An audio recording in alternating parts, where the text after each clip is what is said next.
अस्सलाम वालेकुम स्टूडेंट्स कैसे हैं। अल्लाह से दुआ है कि आप सब खैरियत से होंगे। अच्छा स्टूडेंट्स, जिन लोगों ने मेरा चैनल सब्सक्राइब नहीं किया वो सबसे पहले मेरे चैनल को सब्सक्राइब करें और साथ में वीडियो अगर अच्छी लगे तो लाइक कर दें और बेल आइकन को ज़रूर प्रेस करें ताकि आपको हर मेरी आने वाली वीडियो की इन्फॉर्मेशन मिल जाए, नोटिफिकेशन मिल जाए। स्टूडेंट्स, आज का हमारा टॉपिक है काउंटडाउन 7 सेट्स का। हमने ये भी पढ़ा, यूनियन, इंटरसेक्शन, कॉम्प्लीमेंट और डिफरेंस, ये 4 चीज़ें हमने पढ़ ली। आज हमने प्रॉपर्टीज़ पढ़नी है यूनियन और इंटरसेक्शन की।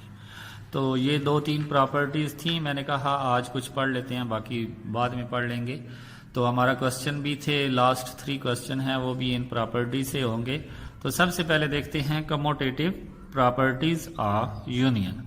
तो इसमें हमारे पास 2 सेट होते हैं, अगर 3 हो तो उनको भी हम 2-2 करके लिखते हैं। तो ये इस तरह होगा, अगर हम एक साइड पे ए यूनियन बी लेते हैं और वो इक्वल किसके होता है, बी यूनियन ए के, यानी कि हम ए का बी के साथ यूनियन लें या बी का ए के साथ यूनियन लें तो हमारा आंसर दोनों साइडों पे क्या आएगा, सेम आएगा। इसको हम कहते हैं कमोटेटिव प्रॉपर्टीज ऑफ यूनियन। इसमें चेंज क्या है, इसमें सिर्फ हमने सेट्स को रिप्लेस किया है एक दूसरे के साथ, बस इंटरचेंजिंग की है, यानी कि पहले ए आ रहा था, इधर हमने पहले बी को लिख दिया, सिंपल। इसी तरह अगर इंटरसेक्शन है तो उसमें भी हम क्या करेंगे, A intersection B is equal to क्या होगा, बी इंटरसेक्शन सी ए।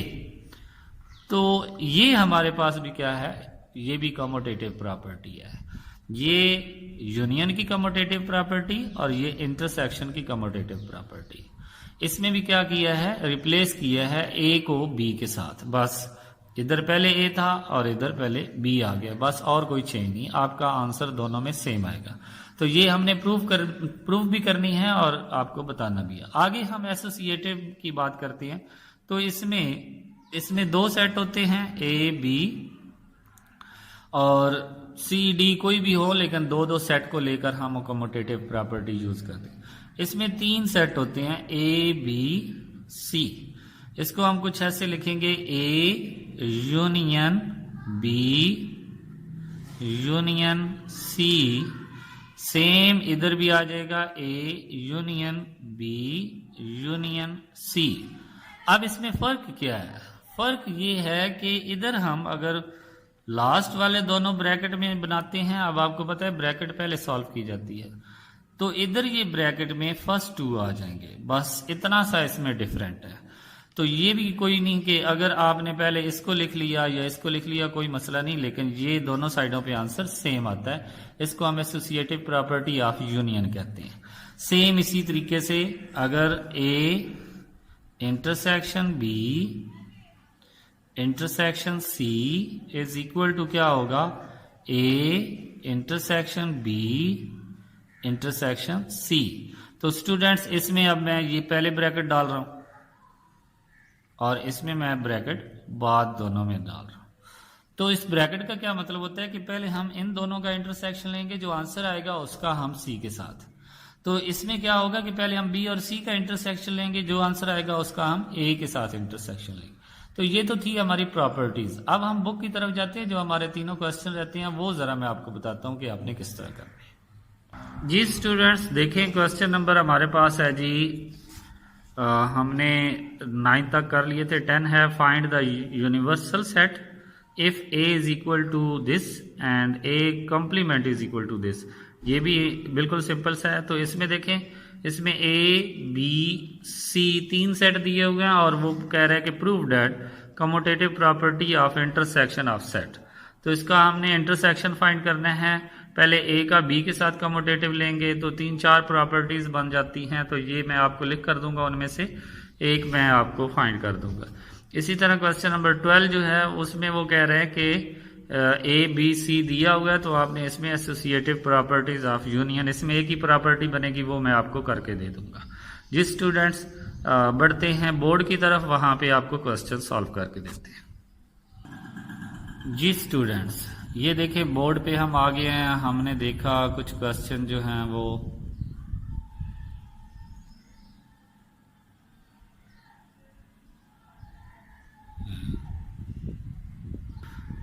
जी स्टूडेंट्स, इसमें हम आते हैं, देखें ज़रा, ए हमें दिया हुआ और ए कम्प्लीमेंट दिया हुआ है। तो ए कम्प्लीमेंट में आपने क्या करना है, एक और यहाँ पे बात देखें कि 5 दोनों में है और 7 भी दोनों में है।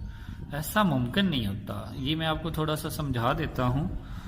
ये देखें, अगर हमारे पास यूनिवर्सल सेट 1 2 3 4 5 हो, ए हमारे पास 2 4 हो, तो जो ए कम्प्लीमेंट आता है वो कुछ ऐसे आता है, u माइनस ए होता है। तो u 1 2 3 4 5 माइनस 2 4, तो ये माइनस हम कर देंगे तो 1 3 एंड 5। अब ये देखें कि ए कम्प्लीमेंट में और ए में कुछ कॉमन नहीं होता, तो लिहाजा ये आपका बुक का क्वेश्चन जो है ये आपका रॉन्ग है। इसमें जो उन्होंने लिखा हुआ है ना, ये 5 ये भी नहीं होगा और ये 7 ये भी नहीं होगा। ये बात याद रखें कि कभी भी ए कम्प्लीमेंट ये हमेशा होता है कि ए इंटरसेक्शन ए कम्प्लीमेंट लें तो हमारे पास एम्प्टी सेट आता है। ठीक है, तो इससे इस प्रॉपर्टी को देखें तो आपकी बुक का जो क्वेश्चन है वो रॉन्ग है। तो इसमें ना तो 5 है और ना ही 7 है। तो इसको आप रिप्लेस कुछ ऐसे कर लें कि आपका फिर जो कम्प्लीमेंट बनेगा ए कम्प्लीमेंट वो कुछ ऐसे होगा, अपनी बुक पे भी ठीक कर ले, 2 4 6 8, ठीक है, और आगे 10 और आगे 12 ये होगा। या हो सकता है आगे 12 ना हो, लेकिन ये नंबर नहीं होंगे। अगर हो भी तो नो प्रॉब्लम। अब आप यूनियन इसका जो है यूनिवर्सल सेट वो निकाल सकते हैं। हमने यूनिवर्सल सेट कैसे निकालना है, अब ये देखें कि A complement is equal to u minus A होता है। तो अब यहाँ पे जरा तवज्जो दें, बहुत जरूरी क्वेश्चन है। ये जो माइनस ए है ये इधर आकर क्या होता है, ए कम्प्लीमेंट प्लस ए होगा is equal to universal set. तो सेटों में तो प्लस होता ही नहीं है, तो सेटों में जो प्लस होता है उसको हम यूनियन से इंडिकेट करते हैं। यानी कि ए प्लस बी जो होता है वो असल में क्या होता है, ए यूनियन बी। तो ये आपने याद रखना है कि हम फिर इसको ऐसे लिख सकते हैं, universal set is equal to A complement union ए।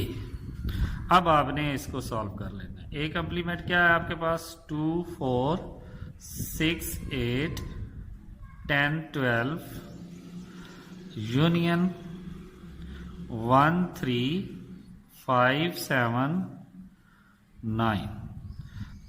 तो सिंपल सा यूनियन में क्या करते हैं, तमाम एलिमेंट्स को लिखते हैं लेकिन स्मॉलर से ग्रेटर की तरफ। तो दोनों में स्मॉलर क्या है, 1 है, फिर 2 आता है, फिर 3 आता है, फिर 4, फिर 5, फिर 6 है, 7 भी है, 8 भी है, 9 10। अब दोनों में 11 नहीं है तो 11 को छोड़ देंगे, 12 आ जाएगा। तो ये आपका यूनिवर्सल सेट होगा। क्लियर स्टूडेंट्स, ये आपका क्वेश्चन कंप्लीट हुआ। तो ये आपने अच्छे से नोट कर लेना है, इसको बुक पे भी ठीक कर लेना है जैसे मैंने आपको बताया। ओके स्टूडेंट्स, अगर आपने मेरा चैनल सब्सक्राइब नहीं किया तो मेरे चैनल को सब्सक्राइब करें। जो वो यूनियन इंटरसेक्शन की प्रॉपर्टीज हैं वो इंशाल्लाह नेक्स्ट लेक्चर में आपको समझा दी जाएंगी।